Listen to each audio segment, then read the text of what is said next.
STEENBOK. Het is de derde week. De week begint van 16 tot en met 22. Het is een week waar geheim in weeskal. Nou, de twee van zware is dat je komt achter heel veel geheim. Dat was gehouden tegen jou, ex-collega's, collega's, vrienden, kennissen. Die had heel veel geheim en die hebben je tegen gewerkt. En jullie STEENBOK gaat even stevig staan en bekijkt allemaal op zijn bek vallen. Dus jullie STEENBOK gaat even op te komen dat ex-collega's, je collega's, vrienden en collega's hebben samen gecreëerd some sort of a dishonorable spelletje tegen jou.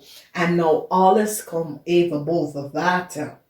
En uiteindelijk jullie STEENBOK staat stevig in je schoenen. Jullie STEENBOK in de weekend krijgen soms soort van informatie over je side piece chick. Je komt achter dat deze jonge vrouw had meerdere mensen en zag meerdere mensen. En daar is hoe je gaat beslissen om deze persoon te blokkeren en niks meer te doen met deze persoon. Vanwege doordat je heeft gerecognized dat deze persoon had meerdere mensen. Okay? It's as if you have a jonge dame en deze jonge dame is met meerdere mensen en probeer geld te krijgen van meerdere mensen en hulp te krijgen van meerdere mensen. Ik zie dat je gaat even besluiten, laat deze persoon op zijn eigen gaan, vanwege doordat je hebt genoeg. Je recognize dat deze persoon was en met anderen. Nou, heel veel emotionele situaties in deze week. Heel veel van jullie wordt succesvol overkomen. Een ex-coworker of een ex-collega dat creëert heel veel chaos. Mensen gaan even recognize de leugens en deceptiveness van een crave, boss of supervisor. En maandag, dinsdag is zo dat sommige van jullie had some sort of a problem met een boss, supervisor, je vader of zo. Maar je overkomt deze persoon, oké?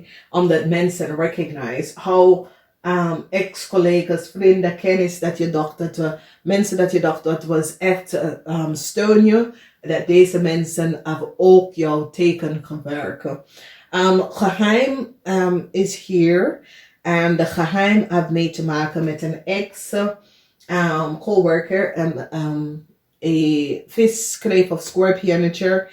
En de mensen recognize dat deze ex-coworker had heel veel geheim. Het is als if deze ex-coworker denkt dat, weet je, die was echt superior geworden. Omdat die wil echt betrokken bij some sort of a vriendengroep. En heb je zo misbehandeld en je kan nog herinneren. Toen deze coworker was ontslagen, omdat je kent een coworker van de verleden. Hij was ontslagen van het bedrijf dat je had gewerkt. En waarom is dat hij had zijn werk niet goed gedaan. En hij wordt ontslagen. Jij was degene dat helpt de persoon een nieuwe resume in Engels en zo te maken. En je dacht dat, weet je, we waren goed de jaren, we hadden goed werken. Samengewerkt en dat was goed. Maar deze persoon had some sort of geheim naar tegen jou dat je was niet van op de hoogte. En nou mensen is nou van op de hoogte omdat de geheim van deze mensen, deze persoon had heel veel geheim gehouden.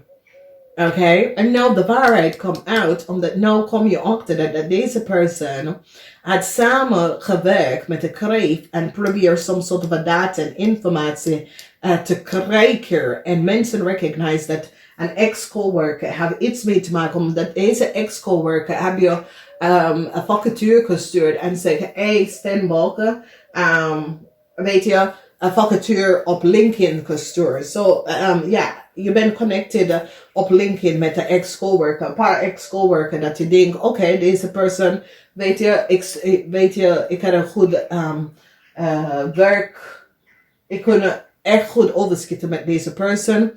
En die stuur je een vacature en geef je de e-mail. Oké, luister. Deze ex-collega stuur jullie STEENBOK een vacature en geef je de e-mail. Toen je hebt je data en informatie, je resume, je cv gestuurd, je recognize dat de e-mail dat deze persoon heeft gestuurd en aan jou gegeven is niet connected met die bedrijven. Toen ging je onderzoek en recognize waar is deze mensen. Je recognize dat deze man hebben je data en informatie verkocht. Dames en heren, ik waarschuw jullie. Gaat niet als iemand, dit is iets wat is gebeurd. En STEENBOK krijgt een vacature van een oude collega. De oude collega stuurt de recruiters e-mail. De STEENBOK ging gesolliciteerd daar naartoe en recognize dat het is niet voor zijn company, maar is een onder company, oké? En die coworker, jullie STEENBOK zit om al te zoeken en recognize dat deze persoon was betaald om je data en informatie en wil je data en informatie geven aan een kreef in bedrijven bij te komen. De kreef om je data en informatie willen krijgen, dus die kunnen het aan iemand anders geven om in Nederland via een internationaal bedrijf via te komen. Dames en heren, dit is iets wat ik zit om uit te zoeken en ik recognize dat de resume, je moet even aan het bedrijf, als je gaat solliciteren, gaat aan de website van het bedrijf, dan weet je dat het is terechtgekomen bij de bedrijven. Maakt niet uit als het weer LinkedIn of wat, want ten tweede, ik weet niet waarom LinkedIn bestaan. En ik vind dat het is niet eerlijk en oprecht, vanwege door heel veel mensen moeten vrienden hebben om een baan aan te komen. Dat betekent dat je bent niet goed met je vacature en je hebt mensen om te stemmen voor jou. Als jij bent goed met je vacature en je gaat even een sollicitatiegesprek en je gaat even op een sollicitatiegesprek, dan mensen gaan je kopen. Ja, sommige mensen kunnen ze zelf niet goed kopen, ja. Maar wat is de bedoeling van LinkedIn? En waarom moet je per se even link met mensen? Ja, dat vind ik een beetje, en daarom blijf ik echt van Facebook, LinkedIn en dat soort dingen. Omdat je weet niet wie is connect met wie. En wat voor, want ik zie dat mensen, waarom? Ik spreek van mezelf, ik heb,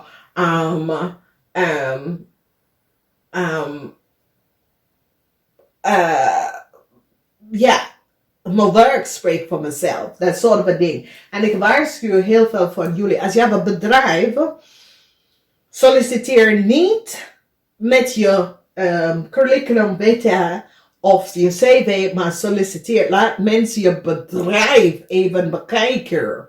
Oké, laat ze even zien.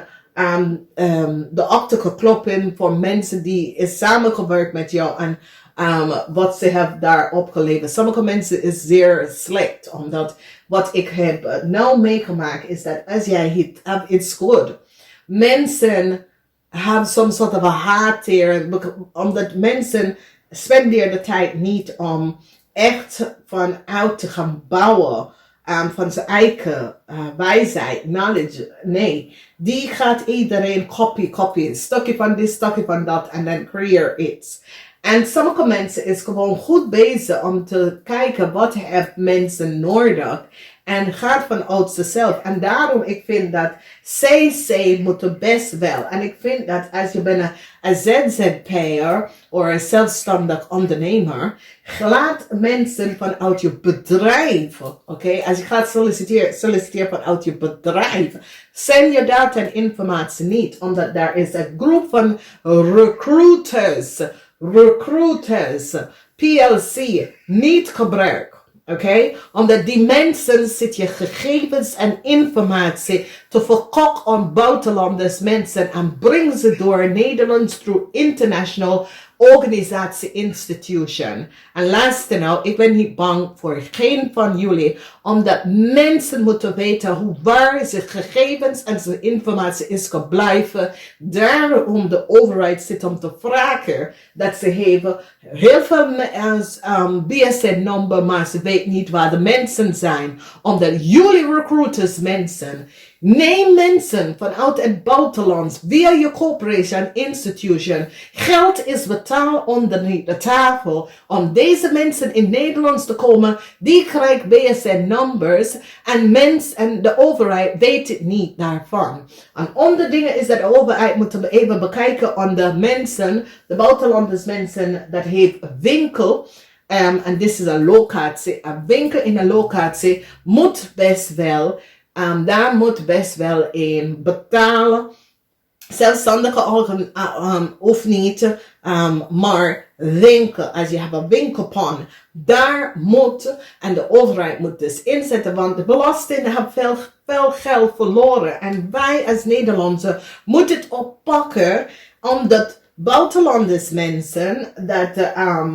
Dat is tijdelijke Nederlands en Amsterdamse zaken. Je ziet ze allemaal prop op the ground.